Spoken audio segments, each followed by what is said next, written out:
আসসালামু আলাইকুম, আমি আরিফ মাহমুদ। যা আপনাদের মাঝে শেয়ার করব কিভাবে এইচপি প্রোবুক 440 ল্যাপটপের হার্ড ডিস্ক অথবা র্যাম কিভাবে আপডেট করা যায়। এটা এইচপি প্রোবুক 440 G1, এই G1, G2, G4 অথবা G6 সিরিজের যে কোনো সিরিজের এগুলা খুব ইজিলি আপনি র্যাম অথবা হার্ড ডিস্ক আপডেট করতে পারেন। এটা আমার পুরান ল্যাপটপ, এটা এইচপি 440 G1। আপনি প্রোবুক 440 যে কোনো মডেলের ল্যাপটপ এই সিস্টেমে খুলতে পারবেন। আমি দেখাই, এটা আমার এই যে দেখেন, এটা আমার এই যে এই জায়গায় লেখা আছে যে 440, ঠিক আছে। এই যে এটা আমার প্রোবুক Core i5 এর ল্যাপটপ, ঠিক আছে। তো চলুন দেখা যায় এটা কিভাবে খোলা যায়, ঠিক আছে। এটা খোলাটা খুব সিম্পল একটা ব্যাপার। আপনি দেখেন এই যে এটা ল্যাপটপটার ব্যাক সাইডে একটা ব্যাটারি আছে, পিছনের সাইডে এটা এই যে আমার পিছনের সাইড, এদিকে কোনো স্ক্রু নাই। আর এটা ব্যাক সাইড, দেখেন এদিকে ওরকম স্ক্রু খোলার মতন কোনো স্ক্রু নাই। এটা খুলতে হলে আপনি ওরকম স্ক্রুর তেমন ঝামেলা পোহাইতে হইব না। এই দেখেন এই সাইডে ব্যাটারিটা, ঠিক আছে।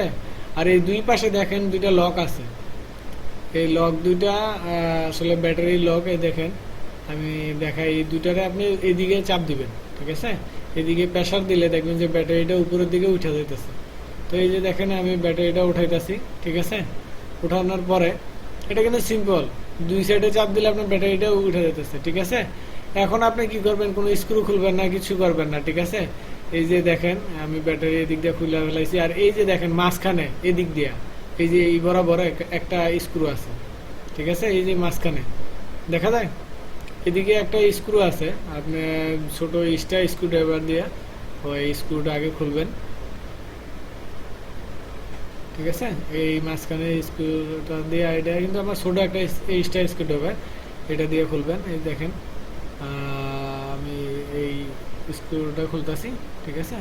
এটা ভিতরে হয়তো দেখা যায় না, আপনি খোলার সময় একটু কেয়ার করবেন যে কোন সাইডে আছে, একটু ভিতরে থাকে, ঠিক আছে। যে এটা স্ক্রু খুলছি, এই দেখেন। তারপরে এটা কিন্তু টানলে খুলবো না, ঠিক আছে, আপনি ভেঙে দিতে পারে। এই জন্য আপনার কি করতে হইব, এই যে ব্যাটারির যে লকটা আছে ওইটা ওই একইভাবে আপনার আবার প্রেসার করতে হবে। প্রেসার দিলে দেখেন এই যে এইভাবে প্রেসার দিলে আপনার উপরের যে কাভারটা আছে, ব্যাক কাভার, এই যে এটা দেখেন উঠে যেতেছে। এই দেখেন এই যে প্রেসার দিয়েছি, খুলে গেছে, ঠিক আছে। ইজিলি কিন্তু এটাতে কোনো ওই স্ক্রু খোলার পরে আপনি প্রেসার দিলে এই উপরের কাভারটা খুলে যাবে, ঠিক আছে। এই দেখেন এদিকে আবার প্রেসার দিতেছি, দেখেন কাভারটা খুলে যাইতেছে।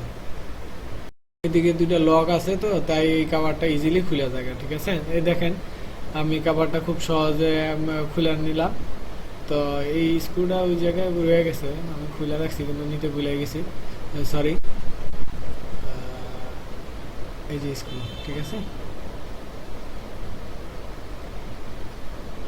এখন কি করবেন, আপনি যদি র্যাম চেঞ্জ করতে চান, ঠিক আছে, আপনি র্যাম চেঞ্জ করলে এই যে উপরে সামনে র্যাম আছে, এই র্যামও চেঞ্জ করতে পারেন। এই যে দুই সাইডে এইভাবে এদিক দিয়ে চাপ দিলে আপনার অটোমেটিকলি র্যাম খুলে যাবে, ঠিক আছে।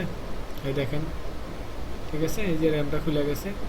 এটাতে র্যামের দুইটা স্লট থাকে, আমার 4GB র্যাম আছে। এটা এই দেখেন 4GB র্যাম লাগানো আছে। আপনি যদি র্যাম আপডেট করতে চান তাহলে এইভাবে খুলে নিচের স্লট একটা লাগাবেন। এখানে দুইটা স্লট আছে, এই যে উপরে একটা স্লট আছে, নিচে একটা স্লট আছে, ঠিক আছে। এই যে আপনি ইচ্ছা করলে নিচের স্লটে একটা আর উপরের স্লটে একটা 2GB 2GB 4GB অথবা 4GB 4GB 8GB করে লাগাতে পারেন, ঠিক আছে। এইভাবে র্যাম আপগ্রেড করা যাবে ইজিলি, ঠিক আছে। যেমন আমি নিচেরটা এখন উপরে লাগানো ছিল, আমি নিচের স্লটে এই র্যামটা লাগাই দিলাম, ঠিক আছে।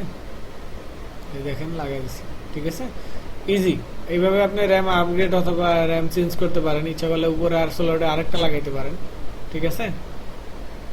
এখন আপনি কি করবেন, যদি আপনার হার্ড ডিস্ক চেঞ্জ করতে হয় তাহলে দেখেন হার্ড ডিস্কের এইদিকে আপনার চারটা স্ক্রু আছে। এই যে আমি একটা স্ক্রু খুলতেছি, ঠিক আছে। এই একটা,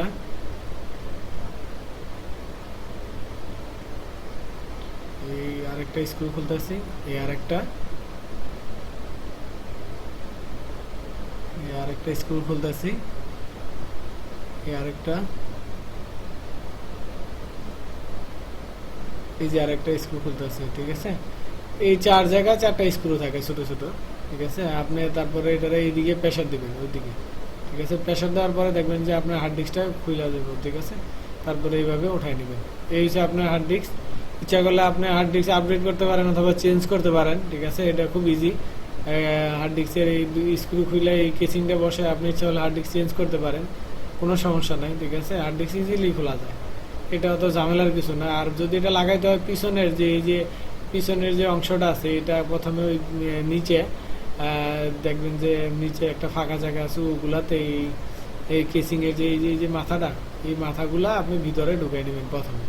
তারপরে এটারে এই মাথা ঢুকানোর পরে আপনি এই দিক দিয়ে প্রেশার দিবেন। এই যে প্রেশার দিলে দেখেন ভিতরে আটকে গেছে, ঠিক আছে। এখন আপনি সামনের দিকে আবার যদি টানবেন, এই যে দেখছেন হার্ড ডিস্কটা লেগে গেল। কত সহজ, তাই না? তো এইভাবে আপনি 4টা স্ক্রু আবার লাগাই দিবেন। এই যে আমি লাগাইতেছি একটা স্ক্রু,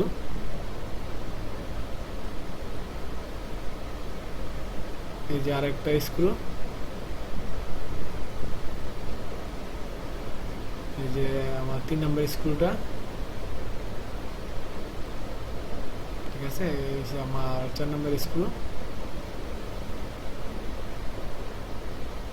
ঠিক আছে। এই 4টা স্ক্রু লাগাইলে আপনার হার্ড ডিস্কের কাজ শেষ, ঠিক আছে। আপনি ইচ্ছা করলে এদিক দিয়ে আপনার র্যাম চেঞ্জ করতে পারেন, হার্ড ডিস্ক চেঞ্জ করতে পারেন, ইচ্ছা করলে আপনার ডিভিডি রোমও চেঞ্জ করতে পারেন, অথবা আপনার সিমোস ব্যাটারি চেঞ্জ করতে পারেন, অথবা আপনার এই যে সিমোস ব্যাটারি চেঞ্জ করতে পারেন, অথবা আপনার ওয়াইফাই কার্ডটা চেঞ্জ করতে পারেন, অথবা আপনার এই যে এদিকে যে ডিভিডি রোম, এই স্ক্রুটা খুললে ডিভিডি রোম খুলে দেবো, ঠিক আছে। ইচ্ছা করলে আপনি ডিভিডি রোম চেঞ্জ করতে পারেন এই দিক দিয়ে, ঠিক আছে।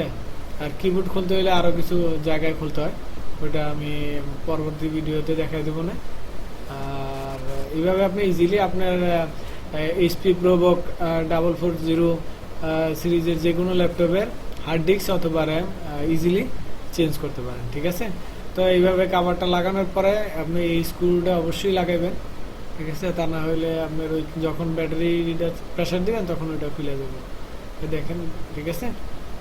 এটা কিন্তু ইজিলি খুলছি। এদিকে প্রেশার দিলেই পিছনের দিকে আইসা পড়ে, ঠিক আছে। এই যে দেখেন, ঠিক আছে। এই যে আমি খুললাম, ঠিক আছে। আমার মনে হয় আপনারা সহজেই বুঝতে পারছেন। আর যদি বুঝতে কোনো সমস্যা হয় অবশ্যই কমেন্টে জানাইবেন, ঠিক আছে। যদি কোনো সমস্যা হয় এটা খুলতে, দেখেন ইজিলি এভাবে বসে পড়ে, ঠিক আছে। তারপরে সামনের দিকে এদিকে টান দিলে লক হয়ে যায়, ঠিক আছে। লক হয়ে গেল। তারপর ব্যাটারিটা এই যে এইভাবে প্রেশার দেবেন, তাহলে ব্যাটারি বসে যাবে, ঠিক আছে। বন্ধুরা বুঝতে পারছেন কিভাবে 440 যে কোনো এই সিরিজের ল্যাপটপে ব্যাটারি অথবা হার্ড ডিস্ক অথবা র্যাম অথবা ল্যান কার্ড, ওয়াইফাই কার্ড অথবা সিমোস ব্যাটারি অথবা ডিভিডি রোম কীভাবে চেঞ্জ করবেন, এটা ইজি, তাই না? এই ভিডিওটি দেখার জন্য আপনাকে অনেক ধন্যবাদ। অবশ্যই আমার ভিডিওগুলো লাইক করবেন, শেয়ার করবেন এবং সাবস্ক্রাইব করতে ভুলবেন না। এরকম ভিডিও পেতে অবশ্যই সাবস্ক্রাইব করবেন। ওকে, আল্লাহ হাফেজ।